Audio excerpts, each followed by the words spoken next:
welcome to Exposed Urban TV. I'm Emily O'Brien. I'll be your host today, and I'm here with Rex Ingram from Ingram Architects. And Rex is an architect and also an endurance athlete, and he is working on the combination of architecture and the fitness lifestyle. So he's going to talk a little bit about the connection between those two, some of his philosophy about it, and how you can also incorporate it into your design and your living space. So Rex, do you want to talk a little bit about FitSpace and what FitSpace is?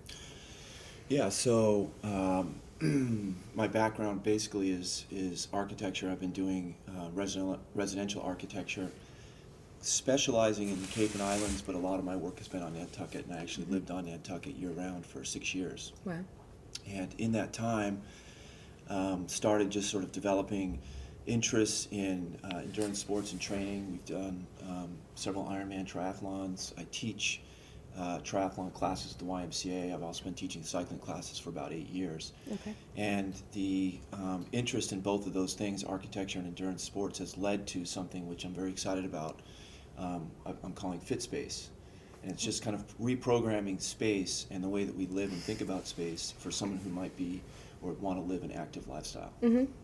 So what does that mean to someone that doesn't really come from a fitness background, or why would someone want to live in a fit space? Well, I think we're traditionally kind of programmed to think about where we live in certain ways. We think of the home as kind of a place of refuge, Mm-hmm. not necessarily a place of activity. And so when we think about home fitness, there's kind of a notion that I've got the room at the end of the hallway, which has my Solo Flex, machine, or my bike, or whatever that is. My shake weight. My shake weight, exactly. And Yeah. and you can in a fit space, you can still keep your shake weight in a fit space. I don't want you to have to change so much, but the idea is that rather than being sort of a dedicated space in your house, the entire home becomes this place of engagement and activity. So I always say increasing range of motion, flexibility, and strength. So it's simple things like, for example, I work out of my house, so I have part of my workstation allows me to stand up. Mm-hmm. There's all kinds of great, right now we're sitting on our glutes and our hamstrings right now. It's not very conducive to just being active and using our muscles. And so you can stand at a desk for a few hours every day, and that's going to be huge in terms of sort of helping your fitness. Mm-hmm. Other things, like I had a client that they put up a pull-up bar in their home. It was kind of a strange story. Their son was a black belt in karate, very physically active kid, Okay. but they were doing their tests at school, and he did, I think, one pull-up. So he came home, he said, let's get a pull-up bar for our home. So it's one of those things, you can do a pull-up or two while you're waiting for dinner, while you're passing by, you're walking down the hallway. He came back a year later, he led his class in the amount of pull-ups that he did. He went up the pegboard, down the other side. He was, by far, I think he had like 12 pull-ups in his class of seventh graders, 7th grade. So something like that, it's like, it just becomes a natural part of your Mm-hmm. sort of way you live Mm-hmm. in your home. So this is all about those kinds of strategies and building that kind of stuff into the way we live. That's interesting. So recently I read an article about, so the people that are active, they are working out 4 or 5 times a week, but they take 30 or 45 minutes, and they think that they're not sedentary individuals, Right. but they really are sedentary because they spend maybe 8.5 to 9 hours in the workday sitting.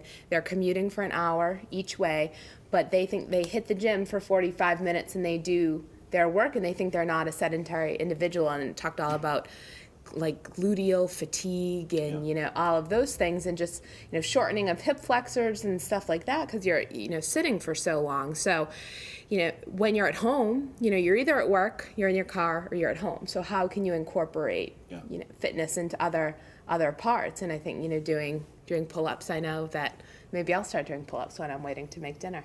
I don't know if I can do one pull-up. So I read that same article, I think, and I think it was in Men's Health. It was in Men's Health. And I think it was one of those things that somebody tweeted about and started to pick up a little momentum, and that's probably how I heard about it. But what you're describing is you take a couch potato that exercises 45 minutes a day. And there's some great studies out there that show that 3 high-intense workouts, maybe 10 minutes, 3 times a day, is actually better than a 30 or 45-minute chunk of time. Now, it all sort of depends on what you're training for, but a high-intensity 10-minute workout or so will jumpstart your metabolism and actually help you throughout the day burn more calories. And that's really kind of my focus. When you think about it, when you think about fitness in terms of programming, time, and space. So, and that's a very great sort of connection it has to architecture. So programming, you basically, your body responds to whatever you train it to do. So if you want to lose a couple of pounds, that's a little different than maybe training for an Ironman triathlon. That program is going to be different. Time is, we all relate to time. You've got to find the time in terms of the training or whatever it is that you want to do, and then the spatial requirements for that. And all of those things directly relate to architecture. I did a class at the YMCA called Fit Space, and I had people draw their floor plans. And we had a functional trainer come in. We looked at each of their fitness assessments. They drew their floor plans, they drew their work environments, and we actually looked at the spatial requirements needed for their plan, and we worked them into their daily routine. Oh, that's interesting. So I think that would be a great thing for some of our audience to hear is how can someone simply, incorporate this in, like what would be one thing that they could install in their house, or, one thing that they could do every day that they could incorporate this into their living space. Like what were some of based on the drawings that people did, do you remember what some of the additions that were made, or sort of simple changes for people? It's funny because with a class like that, I expected to get a lot of people that came in that were the type of people that don't have time.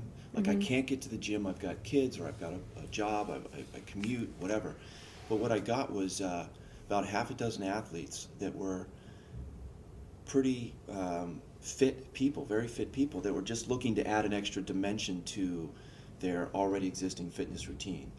So in that way, a lot of their plans were very similar. They were very core oriented. So we were looking at their homes and specifically where they could do some of the exercises that we prescribed to them. Like some of them needed long linear spaces. Some of them did put pull-up bars into their space. One woman specifically put a bar in that door threshold from the garage to her kitchen because she always comes into her house that way. So this was an opportunity for her when she was coming in to drop her stuff, to hang, to stretch, to sort of flex out. And then, oh, by the way, once dinner's being made, I can go over and I can do a couple of pull-ups to sort of stay warm or whatever. Rev up that metabolism before you start eating your meal. So I have right in front of me, this is actually the, FitSpace Bible. Can we call it the FitSpace Bible? And it talks about some of these principles and how to incorporate this into your space. And here you talk about not just incorporating, something like a pull-up bar, but actually showcasing your sport. And you said you're an endurance athlete and you've done Ironman before. So why would someone want to showcase their sport, or how could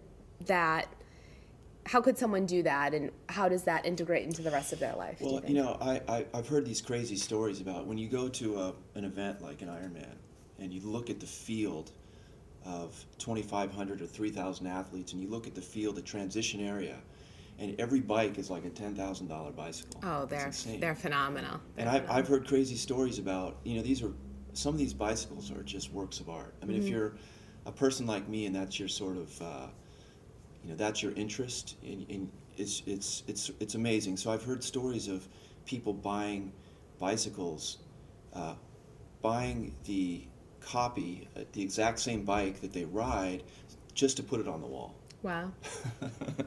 And that's an expensive piece of art. And those are the kinds of clients that I'm looking for. But seriously, there's so much art, I think, in a lot, whether you kayak, whether you ski, whether you bike, whatever it is that you do. And some of the images in here actually try to capture that, where you'll incorporate the beauty of that into the way that you showcase or decorate your home. So we had a Boston loft, and we have between us 5 bicycles. So where do you put 5 bicycles in a loft space like that? So I created a wall that we hung our bikes on, and then there was a piece of scrim that was on a kind of a door that would fold against that wall, and we would project the shadow of the bicycle onto that scrim. So Oh, that was wow. kind of an interesting, you don't see the bike, but you kind of get the sense that there's a bike there. Interesting. And then we also had, it was a live-work environment, and I had, at the time, employees, so we had workstations, but then we had a space that was our living space, which was like a box in the box, with these great big barn doors that would open, and I had ramps that came up into this living space that were cut on a radius that I could ride my bike through the space. So it was Oh, like wow. an indoor bike track. Not a great workout per se, but you could actually have some fun and ride your bike through. It's like a little playground. Like a Playground at home. Yeah. Interesting. Yeah. So if anyone is looking to learn more about what you're doing or to contact you, where can they find you? I'm on Twitter, Fitspace, and I have a Fitspace blog, which I'm always trying to load new ideas and update, and that's Fitspace at fitspace.blogspot.com. .com. Okay. And then my website is ingramarchitect.com. Okay, awesome. So we want you to be doing pull-ups now every time before you eat dinner and installing a pull-up bar via Rex. So I'm going to say goodbye. You're going to, my only request of you is to follow us on Twitter, Exposed Urban, and we look forward to seeing you next time.